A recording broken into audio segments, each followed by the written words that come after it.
Hello welcome to my channel. రీసెంట్గా మేము మారేడుమిల్లి ట్రిప్కి వెళ్ళాం. మారేడుమిల్లికి దగ్గరగా ప్లేసెస్ అన్నీ చాలా బాగుంటాయి. వెళ్ళే దారి కానీ, వాటర్ ఫాల్స్ కానీ, చుట్టుపక్కల ప్రకృతి కానీ అన్నీ బాగున్నాయి. అన్నిటికన్నా గుడిస అయితే చాలా బాగా అనిపించింది.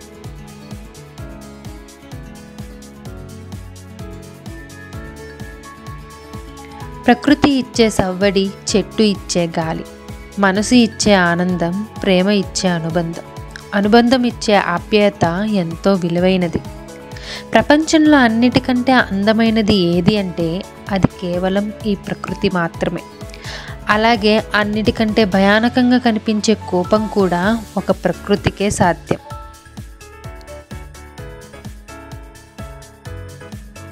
మేము ఏలూరు నుంచి రంపచోడవరం వచ్చేసరికి 12 అయింది. ఏలూరులో 9కి స్టార్ట్ అయితే 12కి చేరుకున్నాం. రంపచోడవరం నుండి రంప వాటర్ ఫాల్స్కి 4 కిలోమీటర్ల దూరం ఉంటుంది. అదే మారేడుమిల్లి నుంచి అయితే 29 కిలోమీటర్ల దూరం ఉంటుంది. ఇదే రంప వాటర్ ఫాల్స్కి స్టార్టింగ్ పాయింట్. మనకి రైట్ సైడ్లో టికెట్ కౌంటర్ ఉంటుంది. పర్ పర్సన్కి 10 రూపీస్ టికెట్ తీసుకొని లోపలికి వెళ్ళాలి. ఇక్కడ నుంచి నడుచుకుంటే వాటర్ ఫాల్స్కి వెళ్ళేసరికి 10 to 15 మినిట్స్ అయితే పడుతుంది. వెళ్ళే దారంతా ఎక్కువగా స్లోప్ ఉంటుంది, జాగ్రత్తగా వెళ్ళాలి. షూస్ అయితే బెటర్గా ఉంటాయి, ఎక్కువ స్కిడ్ అవ్వకుండా.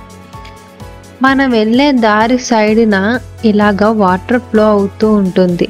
రాళ్ళ మధ్య నుండి ఆ నీరు పారే సౌండ్ కూడా మనకి వినసొంపుగా వినిపిస్తుంది. ఇక్కడ కోతులు కూడా ఎక్కువగానే ఉన్నాయి. మన చేతుల్లో కవర్ చూస్తే చాలు తీసుకొని వెళ్ళే ప్రయత్నం చేస్తాయి.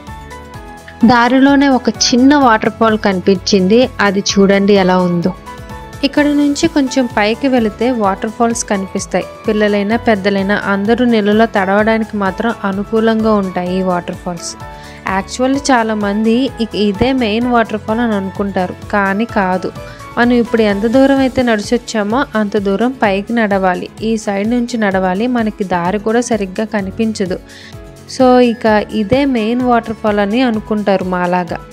కానీ మేము ఒకరిని అడిగితే ఈ వాటర్ ఫాల్స్ కాదు, పైకి వెళితే 50 అడుగుల ఎత్తు నుండి వాటర్ ఫాల్ పడుతూ ఉంటాయి. చూడడానికైతే చాలా బాగుంటుంది, కానీ తడవడానికి మాత్రం తడవలేము. మీకు పిల్లలు ఉన్నారు కాబట్టి ఈ కింద ఉన్న వాటర్ ఫాలే బెటర్ అని అన్నారు. సో మేము వెళ్ళలేదు, కానీ ఆ వాటర్ ఫాల్స్ అయితే ఇలాగుంటాయి. మేమందరం వాటర్లో తడిచి ఎంజాయ్ చేసాం.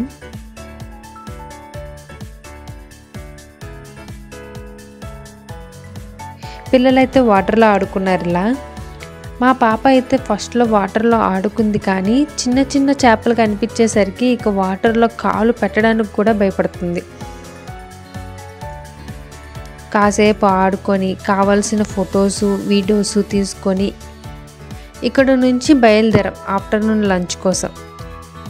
రంపచోడవరంలో భోజనం ఎక్కడ బాగుంటుందని జనాలను అందరినీ అడిగితే అందరూ ఒక్కటే ఆన్సర్, భాగ్యలక్ష్మి హోటల్లో భోజనం చాలా బాగుంటుందని. నిజంగా భోజనం అయితే చాలా బాగుంది. మీరు ఎవరైనా వెళితే అక్కడే తినండి, చాలా బాగుంది. సో ఇక్కడ భోజనం చేసి మారేడుమిల్లికి బయలుదేరిపోయాం. ఇక్కడ నుంచి మారేడుమిల్లికి 30 మినిట్స్ పడుతుంది. వెళ్తూ ఉంటే మధ్యలో వర్షం పడింది. నార్మల్గానే చుట్టుపక్కల ప్రకృతి అందంగా కనిపిస్తుంది. ఆ పైన వర్షం కురిసి వెలిసిన తర్వాత ఆ ప్రకృతి మరింత అందంగా కనిపిస్తుంది. జీవితం కూడా అంతే. ఎన్నో సమస్యలు, కష్టాలు దాటాకే జీవితం సంతోషంగా సాగుతుంది. వర్షం పడిన తర్వాత ఆ స్వచ్ఛమైన మట్టి వాసన ఎంతో బాగుంటుంది. మీకు కూడా నచ్చుతుంది కదా ఆ వాసన. నాకైతే మనసుకు హాయిగా అనిపించింది. ఇక్కడ నుంచి మారేడుమిల్లిలో రూమ్ బుకింగ్ చేసుకున్నాం. అక్కడికి వెళ్ళిపోయాం. వర్షం తగ్గాక బయటికి వెళ్ళి షాపింగ్ చేసుకున్నాం. షాపింగ్ అంటే నెక్స్ట్ డే గుడిసికి వెళ్తాం కదా, అక్కడ ఏమి దొరకవంట. సో పిల్లల కోసం బిస్కెట్స్, చిప్స్, వాటర్ బాటిల్స్ కొన్నాం. అదే మా షాపింగ్. నైట్ డిన్నర్ కోసం bamboo chicken biryani, rotis, veg curry order చేసుకున్నాం. రూమ్ దగ్గరే ఫైర్ క్యాంపింగ్ చేసుకొని మ్యూజిక్ పెట్టుకొని డిన్నర్ చేసాం. ఫైర్ క్యాంపింగ్ అయితే త్వరగా పెట్టుకున్నాం. ఎందుకంటే గుడిసెకి వెళ్ళాలి అంటే మమ్మల్ని ఎర్లీ మార్నింగ్ 3కే లేపుతారంట. సో అందుకోసం త్వరగా పెట్టుకున్నాము. డిన్నర్ చేసిన తర్వాత మా పాప వేసే డ్యాన్స్ ఎంజాయ్ చేసి త్వరగా నిద్రపోయాం.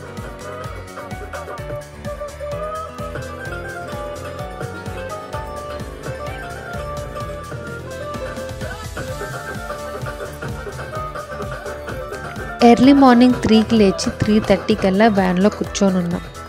ఇక్కడ నుంచి గుడిసె హిల్ స్టేషన్కి వెళ్ళాలి అంటే 2 hours జర్నీ పట్టుద్దంట.